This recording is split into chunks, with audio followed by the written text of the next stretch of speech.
Iyoma's heart pounded as she stood outside Toby's house that evening. She had rehearsed her lines 100 times in her head. "Toby, I am sorry. I made a mistake." That's all she wanted to say. They do had a silly argument a few weeks back, and in a fit of rage, she ended things. But the more she thought about it, the more she realized she couldn't let him go over something so trivial. So there she was, on his doorstep, ready to swallow her pride and ask for a second chance. But as she raised her hand to knock, she heard laughter coming from inside. Peering through the half-open window, Iyioma froze. There was Toby, her Toby, sitting on the couch, laughing with a beautiful woman by his side. Her heart sank. She was tall, slender, with perfect skin and a captivating smile. Her name was Kasara, and by the way she leaned into Toby, it was clear this wasn't just a friend. Swallowing the bitter taste of jealousy, Iyioma took a step back. But before she could turn and leave, Toby spotted her from the corner of his eye. "Iyioma!" he called out, surprised. She couldn't back out now. Forcing a smile, she walked in. "Hey, Toby, just thought I'd stop by." Toby introduced her to Kasara, and she forced a polite nod, feeling her stomach twist with every second she had to look at them together. Before the awkwardness could sink in further, Toby's friends, Melik and Dayo, wandered into the room, looking restless. "I am so hungry, man," Melik complained, rubbing his stomach. Dayo joined in. "Same here, bro. I haven't eaten since morning." "Don't look at me," Kasara laughed, putting up her hands. "I am not the cooking type." Then Toby turned to Iyioma with a grin. "You know, babe, you make the best pepper soup, remember?" Iyoma's pulse quickened. She didn't miss how he slipped in that "babe" like it still meant something. "Yeah," she said, trying to sound casual. "Could you make us pepper soup for four?" Toby asked, giving her that charming smile that used to make her feel weak in the knees. It stung, but she nodded. "Sure, no problem." So she went into the kitchen, trying to ignore Kasara's giggles coming from the living room. She found all the ingredients she needed: goat meat, pepper, spices, ginger, calabash nutmeg, onions, and other ingredients. It was all there. And as she prepared the soup, memories of her and Toby flooded back. She sighed, adding the finishing touches to the dish. If this was her goodbye meal, she would make sure it was unforgettable. Less than an hour later, she brought out a large pot of steaming hot pepper soup and served it to them. Toby, Kasara, Melik, and Dayo dug in immediately, savoring each bite. As Kasara picked at her own bowl, she washed them carefully. Toby and his friends were cracking jokes, laughing as they sipped spicy broth.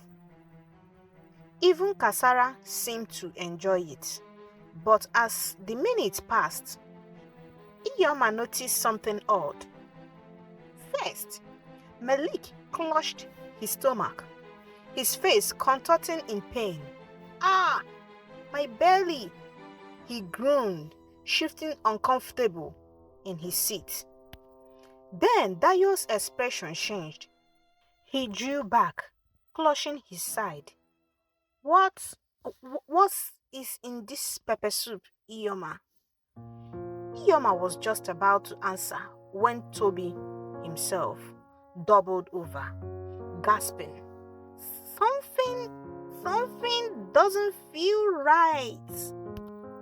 Iyioma's pulse raced. What's going on? She stood up, alarmed, looking at each of them. As their pain grew worse, the room turned chaotic. Melik tried to stand, but his legs gave out beneath him. Dayo was breathing hard, his face pale, and Toby, he was sweating, eyes wide with fear as he looked at Iyioma. You!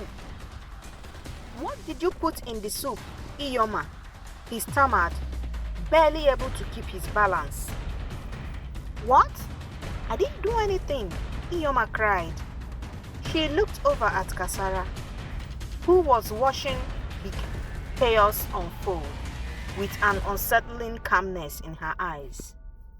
Seconds later, the three men collapsed, one by one. Silence filling the room. The only sound was Kasara's slow, deliberate footsteps as she approached Iyioma. With a cruel smile, she leaned in close. You know, Toby always had a thing for you, she whispered. But men like him, they need to be taught a lesson. Iyoma's eyes widened in horror. What did you do, Kasara? Kasara only smirked. Nothing more than you would have done if you had the guts. She picked up her purse, glancing at the three men on the floor, and walked out of the house without another word. The police arrived shortly after, and the sight was horrifying. Toby, Melik, and Dayo, all lifeless on the floor. Iyioma, still in shock, was arrested on the spot. After all, she had cooked the peppersoup.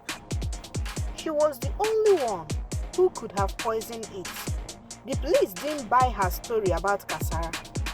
They charged her with murder, and she was thrown into a cell to await trial. Days turned into weeks as Iyioma sat in that tiny cell, haunted by Kasara's cold smile. No one believed her innocence.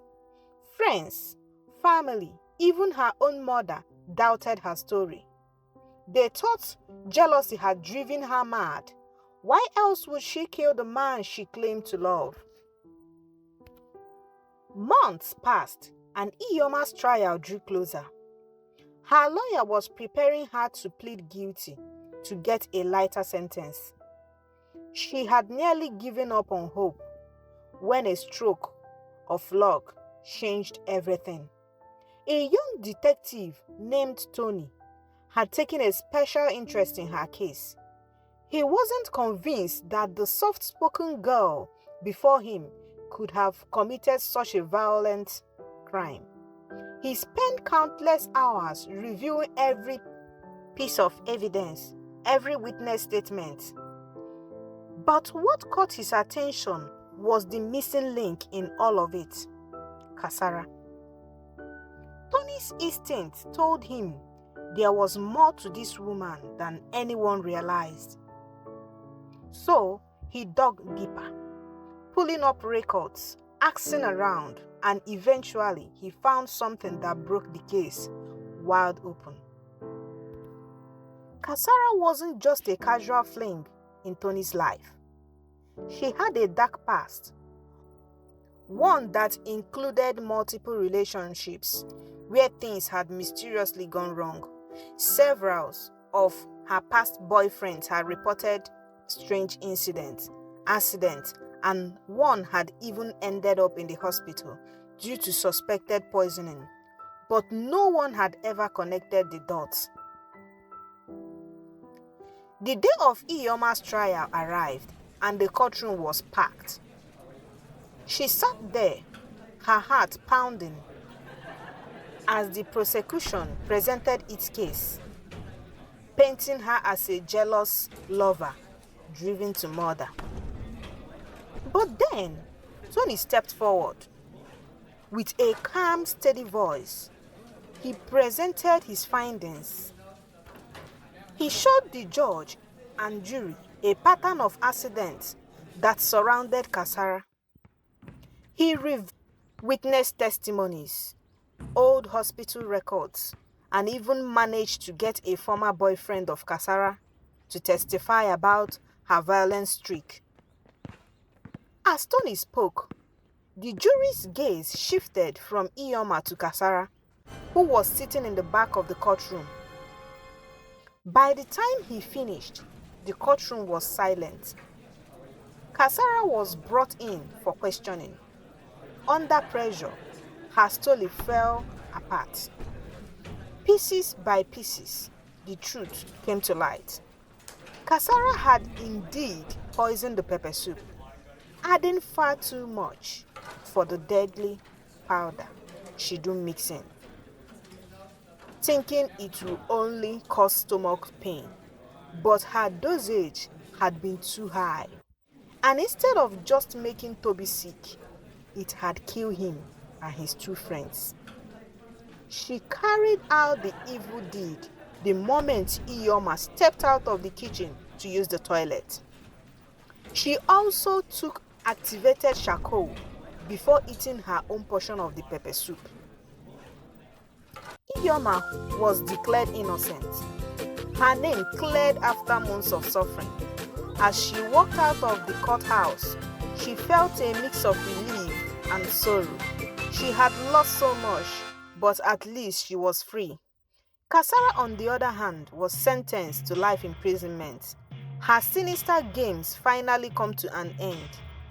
And as for Iyioma, she returned to her life, vowing never to let her heart blind her to the danger that sometimes lurked just out of sight. In the end, the pepper soup had indeed been made for four, but only one walked away unhurt. Did she really walk away unhurt? No. She is in the prison and she will spend the rest of her life in the prison. So she didn't really walk away unhurt.